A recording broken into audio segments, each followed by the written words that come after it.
नमस्कार बच्चों। आज हम इतिहास और नागरिक शास्त्र का अध्ययन करेंगे। कक्षा 6, अध्याय 1, भारतीय उपमहाद्वीप और इतिहास। इस अध्याय में हमें अध्ययन करना है। 1. इतिहास का निर्माण और भौगोलिक विशेषताएं। 2. भारत की भौगोलिक विशेषताएं। 3. भारत की उपमहाद्वीप। आइए अध्याय शुरू करें। 1.1 इतिहास का निर्माण और भौगोलिक विशेषताएं। मानव और उसके आसपास के परिसर के बीच किस प्रकार घनिष्ठ संबंध होता है, यह हमने 5वीं कक्षा में विस्तार से देखा है। आदिमानव के जीवन स्तर एवं तकनीकी विज्ञान में हुए परिवर्तन उसके परिसर में हुए परिवर्तनों से किस प्रकार संबद्ध थे, यह देखा। अश्मयुगीन संस्कृति से लेकर नदी तट की कृषि प्रधान संस्कृति तक की मानवीय संस्कृति की ऐतिहासिक यात्रा किस प्रकार संपन्न हुई, इसका हमने अवलोकन किया। मानवीय संस्कृति की यात्रा में घटित सभी प्रकार की भूतकालीन घटनाओं के क्रमबद्ध तथ्यों की प्रस्तुति को इतिहास कहते हैं। स्थान, काल, व्यक्ति और समाज इतिहास के 4 प्रमुख आधार स्तंभ अर्थात घटक हैं। इन 4 घटकों को छोड़कर इतिहास का लेखन करना संभव नहीं है। इनमें से स्थान घटक का संबंध भूगोल अर्थात भौगोलिक परिस्थिति से संबंधित है। इतिहास और भूगोल के अटूट संबंध है। भौगोलिक परिस्थिति का इतिहास पर अनेक प्रकार से प्रभाव पड़ता है। चलो विचार विमर्श करें। तुम्हारे परिसर में कौन-कौन से व्यवसाय चलते हैं? तुम्हारे परिसर में कौन-कौन सी फसलें उगाई जाती हैं? हम जहाँ रहते हैं, उस परिसर की भौगोलिक विशेषताओं पर हमारी खान-पान, वेशभूषा, मकानों की बनावट, व्यवसाय आदि बातें अधिकांश रूप में निर्भर रहती हैं। हमारा सामाजिक जीवन भी इन्हीं विशेषताओं पर निर्भर रहता है। जैसे पर्वतीय क्षेत्रों में रहने वाले लोगों का जीवन मैदानी प्रदेशों में रहने वाले लोगों की तुलना में अधिक परिश्रम से भरा होता है। पर्वतीय क्षेत्रों में खेती की उपजाऊ भूमि बहुत कम उपलब्ध होती है, तो मैदानी प्रदेश में उपजाऊ भूमि अधिक मात्रा में पाई जाती है। परिणामस्वरूप पर्वतीय क्षेत्र में खाद्यान्न और साग सब्जियां कम मात्रा में उपलब्ध होती हैं। इनकी तुलना में ये खाद्यान्न मैदानी प्रदेश के लोगों को पर्याप्त मात्रा में प्राप्त होते हैं। इसका प्रभाव उनके खानपान पर भी दिखाई देता है। पर्वतीय क्षेत्रों में रहने वाले लोगों को अन्न के लिए शिकार और जंगल में इकट्ठे किए गए पदार्थों पर अधिक मात्रा में निर्भर रहना पड़ता है। इस तरह पर्वतीय क्षेत्रों में रहने वाले और मैदानी प्रदेश में रहने वाले लोगों की जीवन प्रणाली में अन्य कई बातों में भी अंतर पाया जाता है। हम जिस प्रदेश में रहते हैं, उस प्रदेश की जलवायु, वर्षा, खेती की उपज, वनस्पतियां और प्राणियों में पाई जाने वाली विविधता आदि बातें हमारे जीने के साधन होती हैं। उन्हीं के आधार पर उस प्रदेश की जीवन प्रणाली और संस्कृति विकसित होती रहती है। जहाँ जीवनयापन के साधन विपुल मात्रा में होते हैं, वहाँ मानवीय समाज दीर्घकाल तक अपनी बस्ती बनाकर रहता है। कालांतर में इन बस्तियों का रूपांतरण ग्रामों और नगरों में हो जाता है। पर्यावरण का ह्रास, अकाल, आक्रमण अथवा अन्य कारणों से जीवन के साधनों का अभाव अनुभव होता है तो लोग गांव छोड़ जाने को बाध्य हो जाते हैं। गांव बस्तियां, नगर उजड़ जाते हैं। इतिहास में ऐसी अनेक घटनाओं का घटित होना दिखाई देता है। इससे यह स्पष्ट होता है कि इतिहास और भूगोल के बीच अटूट संबंध होता है। 1.2 भारत की भौगोलिक विशेषताएं।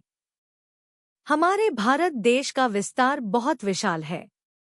उसकी उत्तर दिशा में हिमालय, पूर्व दिशा में बंगाल की खाड़ी, पश्चिम दिशा में अरब सागर और दक्षिण दिशा में हिंद महासागर हैं। भारत के अंडमान निकोबार एवं लक्षद्वीप को छोड़कर शेष भूप्रदेश भौगोलिक दृष्टि से अखंडित है।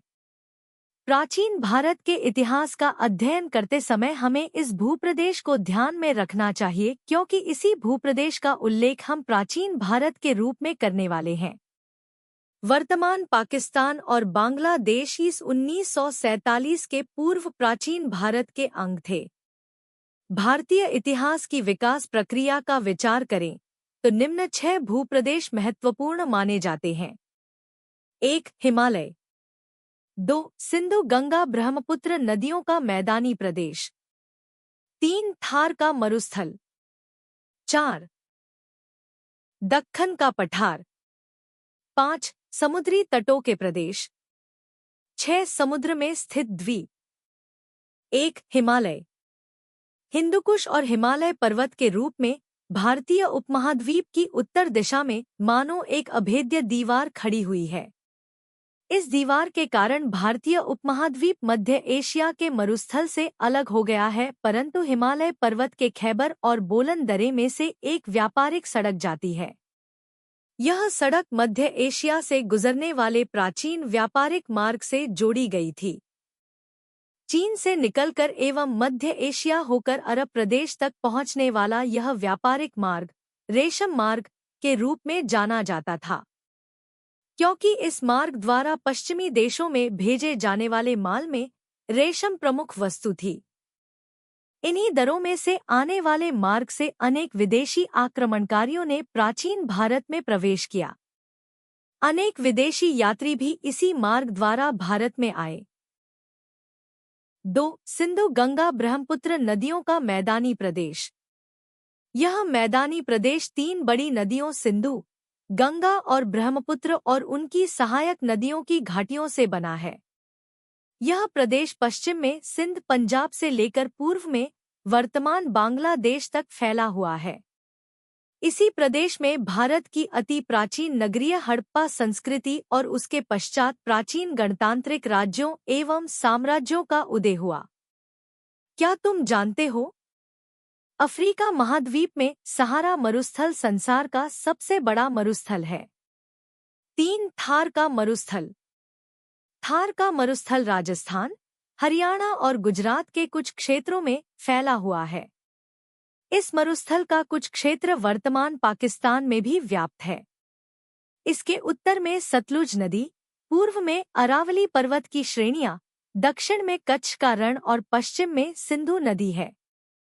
हिमाचल प्रदेश में घग्गर नदी का उद्गम होता है और यह नदी थार के मरुस्थल में पहुंचती है। पाकिस्तान में यह हाकरा नाम से जानी जाती है। राजस्थान और पाकिस्तान में इस नदी का पाट अब सूखा पड़ा है। इस सूखे पाट वाले क्षेत्र में हड़प्पा संस्कृति के अनेक स्थान बिखरे पड़े हैं। 4. दक्खन का पठार। एक और पूर्वी तट और दूसरी ओर पश्चिमी तट और इनके बीच में स्थित भारत का भूप्रदेश दक्षिण दिशा में शंक्वाकार संकरा होता गया है। इस पठार के पश्चिम में अरब सागर, दक्षिण में हिंद महासागर और पूर्व में बंगाल की खाड़ी है। 3 ओर से पानी से घिरा यह भूभाग समुद्र में किसी पर्वत की त्रिकोणीय चोटी के समान दिखाई देता है। इस भूप्रदेश को प्रायः द्वीप कहते हैं। भारतीय प्रायः द्वीप का अधिकांश क्षेत्र दक्खन के पठार से व्याप्त है। दक्खनी पठार के उत्तर में सतपुड़ा और विंध्य पर्वत की श्रेणियां फैली हुई हैं। उसके पश्चिम में सह्याद्री की पर्वत श्रेणियां हैं। उसे पश्चिम घाट कहते हैं। सह्याद्री की पश्चिमी तलहटी में कोकण और मलबार का तटीय प्रदेश है। दक्खन पठार के पूर्व में स्थित पर्वतों को पूर्व घाट कहते हैं। इस पठार की भूमि उपजाऊ है तथा वहां हड़प्पा संस्कृति के पश्चात वाले कालखंड में अनेक कृषि प्रधान संस्कृतियां अस्तित्व में थी। मौर्य साम्राज्य प्राचीन भारत का सबसे बड़ा साम्राज्य था और इस साम्राज्य में दक्खन का पठार समाविष्ट था। मौर्य साम्राज्य के बाद भी यहाँ अनेक छोटे बड़े साम्राज्य अस्तित्व में आए और नष्ट हुए। 5. समुद्री तटों के प्रदेश। प्राचीन भारत में हड़प्पा संस्कृति के समय से पश्चिमी देशों के साथ व्यापार होता था।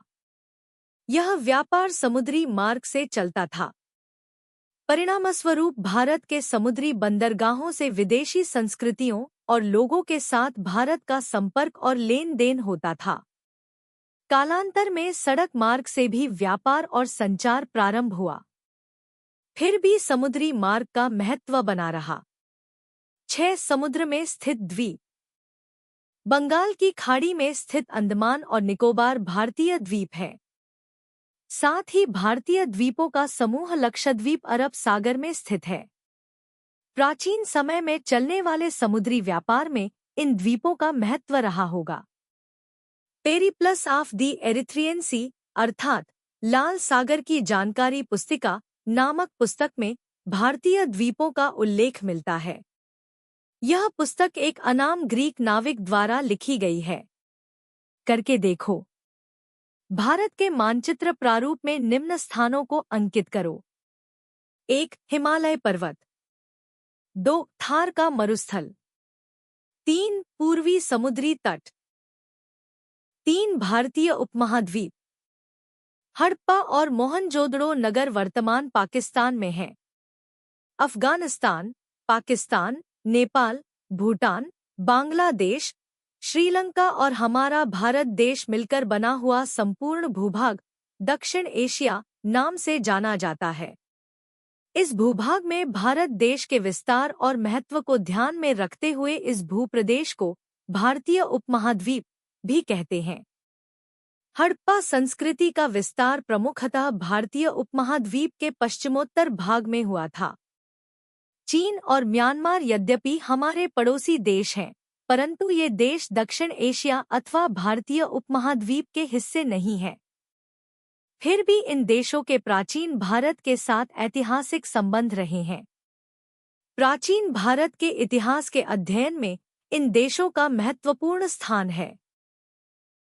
सारांश। इस अध्याय भारतीय उपमहाद्वीप और इतिहास में यह बताया गया है कि इतिहास का निर्माण भौगोलिक परिस्थितियों से गहराई से जुड़ा होता है। किसी भी समाज की संस्कृति, जीवन शैली, खान-पान, वेशभूषा और व्यवसाय उसके प्रदेश की जलवायु, भूमि और प्राकृतिक संसाधनों पर निर्भर रहते हैं। भारत की भौगोलिक विशेषताओं में हिमालय, सिंधु, गंगा, ब्रह्मपुत्र का मैदानी प्रदेश, थार का मरुस्थल, दक्कन का पठार, समुद्री तट और द्वीप शामिल हैं, जिनका प्राचीन भारतीय इतिहास पर गहरा प्रभाव पड़ा। हिमालय ने भारत को सुरक्षित किया। नदियों के मैदानी प्रदेशों ने सभ्यताओं और राज्यों को जन्म दिया।